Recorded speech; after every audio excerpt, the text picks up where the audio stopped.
Amigos da Local TV, canal 25 da NET, estamos aqui hoje para uma nova edição do programa Cenário. E hoje a nossa convidada vem de longe, vem de Juiz de Fora, onde ela é professora na Universidade Federal. É a professora Maria Cláudia Bonadio, filha do nosso amigo, jornalista e historiador Geraldo Bonadio. A Cláudia vai falar conosco sobre a sua especialidade, moda, a história da moda no Brasil. Cláudia, obrigado pela tua presença, vindo tão longe, atendendo o pedido nosso. Eu é que agradeço aí o convite. Para mim é sempre uma alegria poder conversar, né, com as pessoas da cidade de Sorocaba, que afinal é a minha terra natal, né? Certo. Cláudia, qual a tua formação assim específica? Tá, eu tenho toda a minha formação em história, né? Eu saí de Sorocaba em 1992, fui fazer história na Unicamp. Aí já na minha graduação eu comecei a me interessar por esse tema. Na verdade eu me interessava por história das mulheres, né? E a moda acabou entrando um pouco como alguma coisa que estava muito ligada a esse universo feminino, e eu fui estudar a relação entre moda e mulheres na década de 20. E aí fui para o mestrado também na Unicamp em História, né, onde eu continuei trabalhando com essa questão das mulheres, aí estudando mais a relação da mulher, da moda e do consumo na cidade de São Paulo, no início do século XX, quando você tem a inauguração da primeira loja de departamentos em São Paulo, que é o Mapping Stores, né, saudoso Mapping, que não, né, não existe mais. E depois o doutorado também, né, na Unicamp, e aí que eu fui estudar essa questão da publicidade de moda, arte, cultura nos anos 60, né? E, enfim, recentemente concluí o meu pós-doutoramento no Museu Paulista, que também está muito ligado a essa questão da história, aí estudando mais a questão da moda no museu, né? Como é que, quando a moda interessa para o museu, por que ela vai para o museu ou não, etc e tal. E desde 2004 eu sou professora de História da Moda, né? Eu trabalhei por 9 anos no Senac em São Paulo. Né? Isso. E desde 2013 eu estou em Juiz de Fora, na Universidade Federal de Juiz de Fora.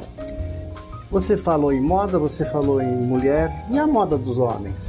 Também é muito importante, né? É que, de fato, a gente tem uma ideia historicamente construída, que moda é coisa de mulher, Culturalmente. Né? Culturalmente. Quem se importa, quem deve se importar com a moda é a mulher. Isso vem muito aí, né, do século XIX, quando você tem, logo após a Revolução Francesa, né, que você tem o surgimento dessa burguesia, né, desse homem que ele é entendido como bem-sucedido quando ele é um homem de negócios e não pela roupa que ele está ostentando. É o machismo, né? Como acontecia com a nobreza, porque os nobres usavam brocado, né, usavam roupas coloridas, assim, suntuosas, com seda, renda, babado, e de repente isso foi abolido para o homem. Então o homem respeitável é o homem que usa uma roupa discreta, né, e sobra para a mulher toda essa coisa de se enfeitar. Então, inclusive, uma das formas do homem no século XIX mostrar que ele é bem sucedido é quanto mais bem arrumada a mulher dele está, né, quanto mais luxuoso é o vestido dela, e ele, se você olha as pinturas que retratam bailes, por exemplo, do século XIX, você vai ver os homens uniformizados, né, ali de fraque preto, né, com a camisa branca, um piscinê, um relógio. No homem tá nos detalhes, né? Mas eu costumo dizer o seguinte, que tem uma historiadora, na verdade uma socióloga, né, brasileira já falecida, que é a Gilda de Mello Souza, que fez um livro sobre moda no século XIX, e ela conta o seguinte, que essa ideia de que o homem abandona completamente a vaidade não é correta, porque quando você vê as fotografias do século XIX, é aqueles bigodes bem arrumados, é um cavanhaque. Isso mesmo. Então é verdade que ela sai da roupa, né? Claro que o terno deve ser um terno bem cortado, a camisa deve ser uma boa camisa, mas ela tá nos detalhes. O homem não abandona completamente, né, aí a boa aparência, só que muda o foco. foco, não é mais a roupa em si, mas esses detalhes, né? E tem a questão do comportamento, quer dizer, de nada adianta você ser um homem bem vestido e não saber se portar, né? Não saber que horas que você tira o seu chapéu, como é que você maneja a sua bengala. Como que beija a mão da... Exatamente, quer dizer, tem todos esses detalhes, Exatamente. né? E isso é uma herança que a gente ainda tem. Dos anos 60 para cá, né? Muitas mudanças aconteceram no mundo, inclusive na moda, né? Então, você hoje, por exemplo, tá aqui de calça jeans, né?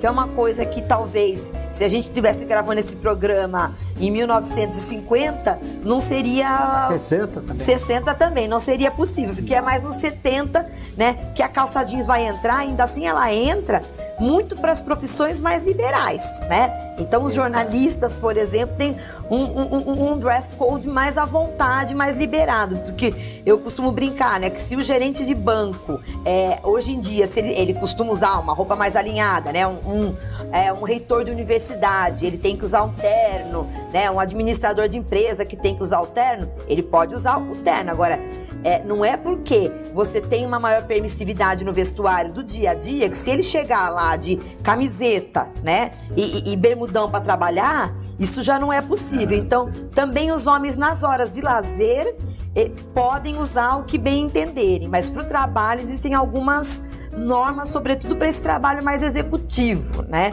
Quer dizer, e mesmo para o jornalista, né? Quer dizer, se o jornalista for trabalhar de chinelo e blusa regata, já não é... Mas se ele tiver que entrevistar na rua. Provavelmente. Aí é quase como se não passasse uma respeitabilidade. É verdade, né? Mas hoje, está século XXI, já é outra história. Nós vamos contar depois no próximo. Tá, joia. Vamos para o intervalo rápido e voltamos logo em seguida.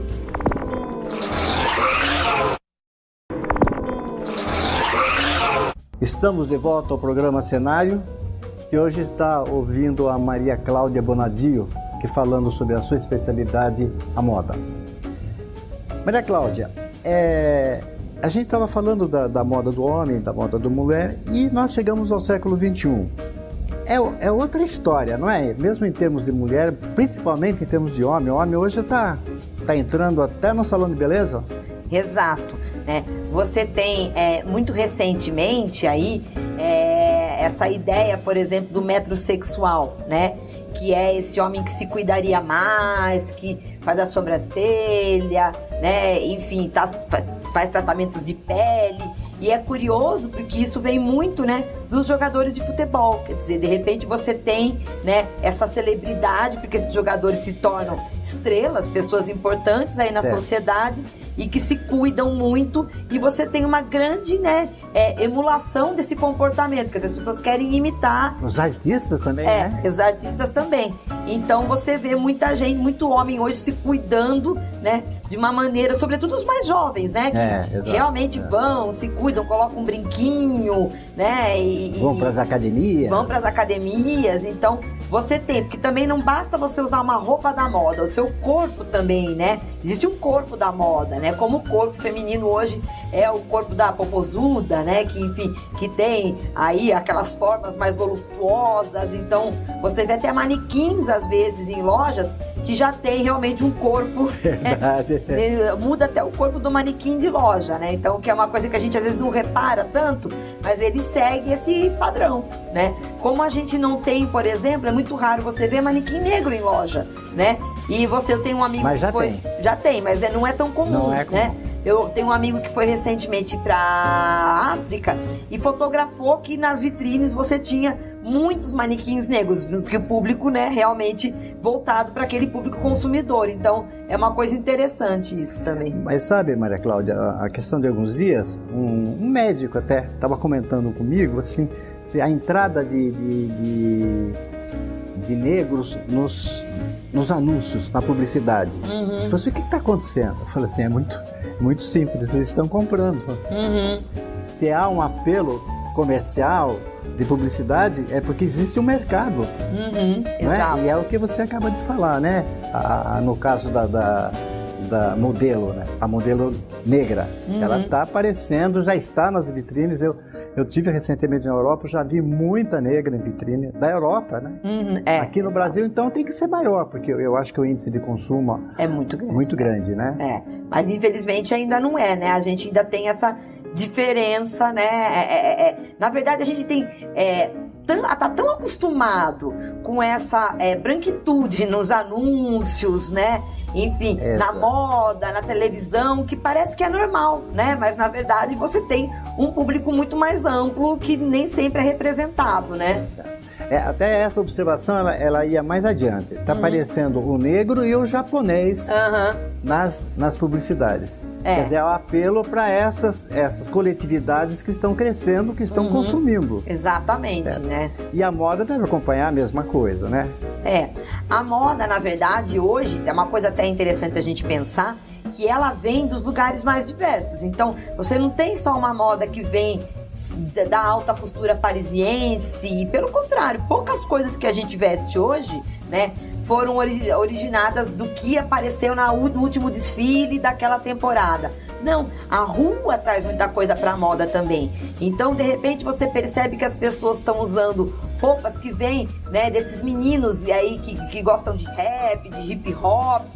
Então, esses grupos juvenis que propõem um novo jeito de vestir, né, eles também acabam tendo seu comportamento, né, incorporado. Você tem até uma expressão que se chama os wannabes, que são, por exemplo, os rapazes brancos americanos que querem se vestir como os rappers americanos, né? Então você também tem essa inversão, né, de que não é mais só essa ideia de que a moda vem de cima para baixo, mas ela também vem, né, de outros espaços. Os japoneses mesmo, quer dizer, você tem grupos juvenis lá no Japão que se vestem dos jeitos mais maluquinhos possíveis, né? Então aquelas meninas gothic lolita, que usam umas perucas coloridas e umas roupas que parecem fantasia.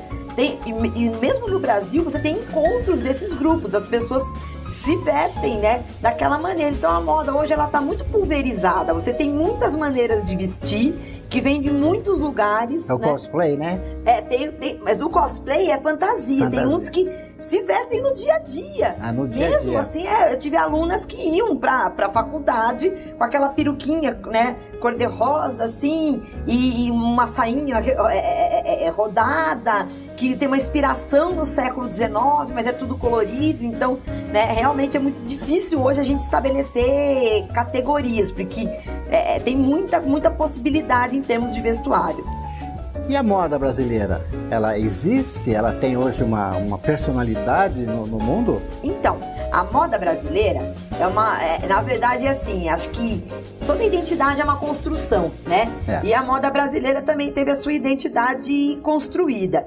Sempre muito através, né, desses ícones do que se entende por brasilidade, sobretudo depois do governo do Getúlio, né? Então essa coisa de você ressaltar aí as paisagens, a cultura popular, o carnaval... Tropicalismo, entra nisso? Entra tudo nisso, quer dizer, então, quando você vê as marcas contemporâneas, né, o que elas destacam? Então, por exemplo, a Osklen, né, que é uma marca importante lá do Rio de Janeiro, que tem lojas lá fora. A roupa dela, na roupa em si, até ela não tem tanto esses elementos. Mas nos editoriais de moda que ela faz, então ela faz editorial de moda no meio de uma floresta de Mata Atlântica, faz editorial de moda no calçadão de Ipanema, né, com a praia ao fundo. Então essa ideia mesmo de uma paisagem tropical, de um certo relaxamento no vestir também, não relaxamento de ser relaxado, mas de ser mais descontraído, né, de ter roupas mais esportivas. E você tem muito a exploração desses elementos.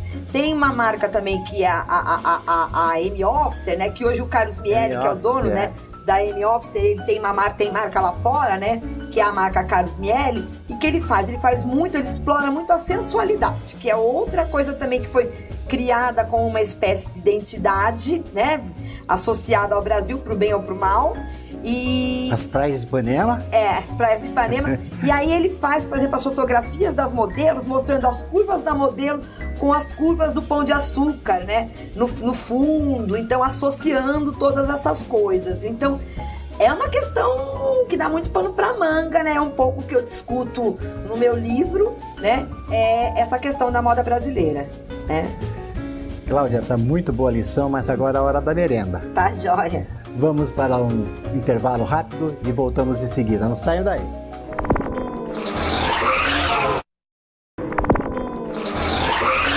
Estamos de volta ao terceiro bloco do programa Cenário, que hoje está ouvindo a professora Maria Cláudia Bonadio falando sobre a moda. Cláudia, quando começa a história da moda no Brasil?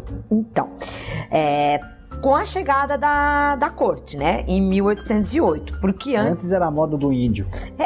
Porque na verdade a gente não tinha aqui imprensa, que é uma coisa importantíssima para difundir a moda, Certo. espaços de sociabilidade, espaço de sociabilidade era restrito à igreja e não tinha um contato tão próximo assim, né, ali com a metrópole. Então, na hora que vem toda aquela nobreza, eles querem ter aqui aquilo que eles tinham em Portugal. Então, é aí que o comércio de moda vai se desenvolver, porque também não podia fabricar, né, tecidos aqui, uma série de coisas. Então, realmente é com a instalação da corte que a gente passa a ter uma cultura de moda mais intensa no Brasil, né? Ah, tá.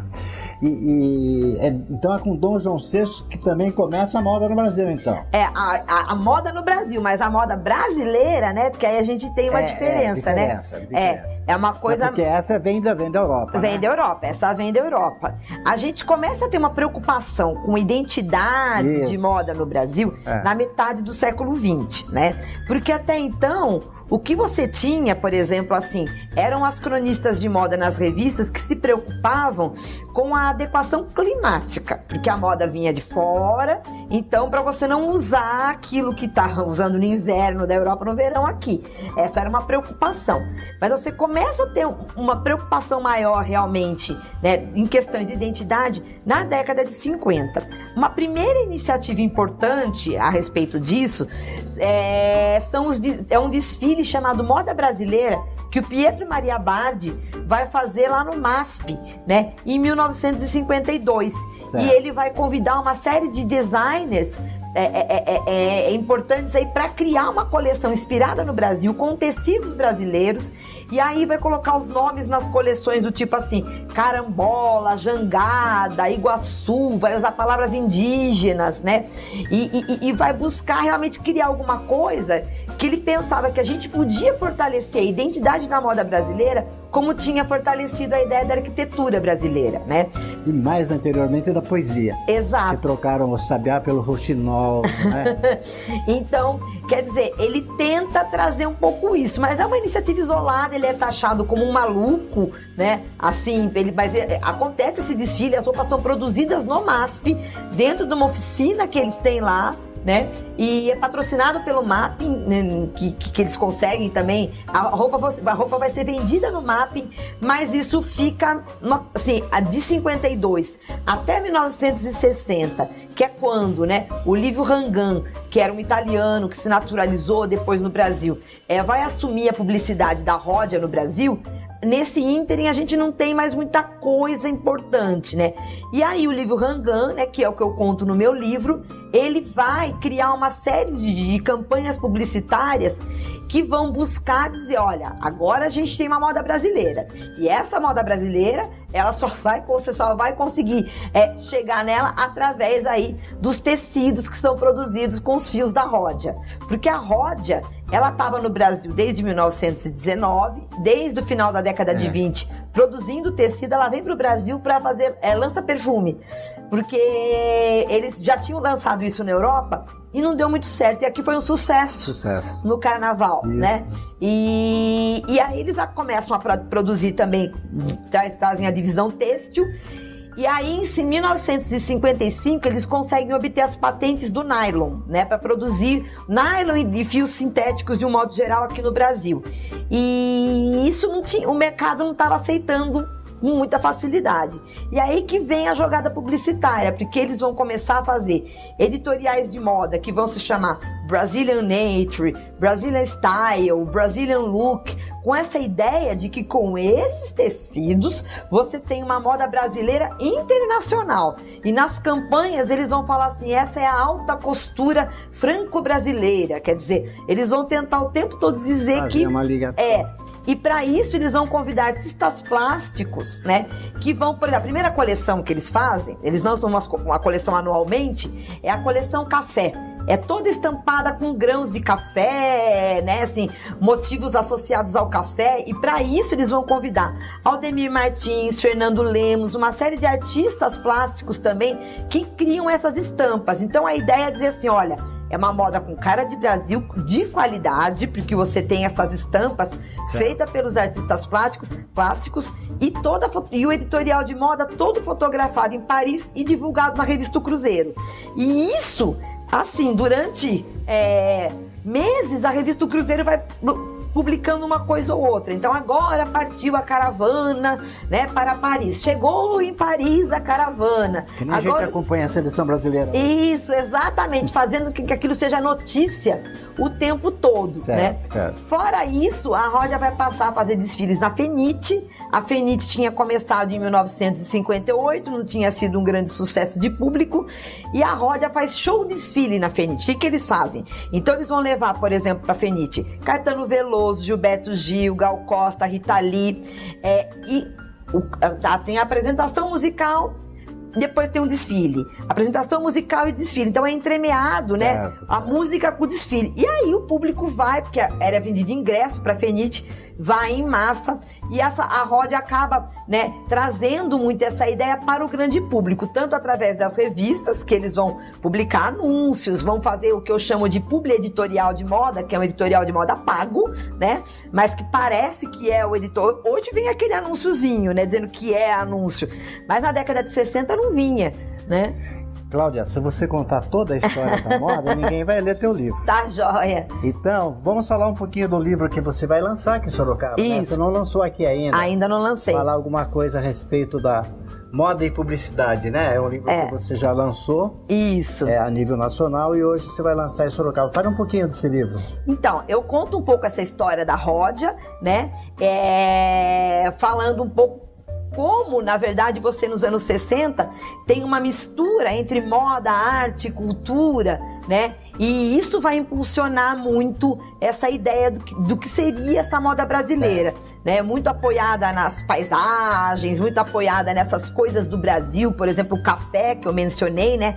Que já era nosso principal produto para exportação, então nada melhor do que associar a moda brasileira a esse produto para fazer de conta que ela também era uma moda para exportação. Verdade. Né? E isso tudo, então, a gente encontra no seu livro, que será lançado em Sorocaba a partir do dia... O livro já está nas livrarias, né? Mas eu vou dar uma palestra aqui no dia 17 de abril, às 8h30 da manhã, na Uniso. Né? Então aí a gente vai fazer um lançamento logo depois da palestra e tá todo mundo convidado. Tem um tema específico a palestra? Eu vou falar mesmo sobre a moda brasileira nos anos 60. Ah, então tá bom. Tá, Maria Cláudia, muito obrigado pela aula que você nos deu aqui hoje. Foi muito interessante a gente conhecer. A gente viu isso, mas não entendeu. Né? Hoje a gente sabe o que aconteceu, como é que aconteceu, e que isso daí é história da moda. Tá, joia, eu que agradeço. Tá. E assim nós encerramos uma entrevista aqui com a Maria Cláudia sobre a moda no Brasil. Aliás, uma entrevista muito interessante. Muito obrigado a todos pela participação e até a próxima semana, se Deus quiser.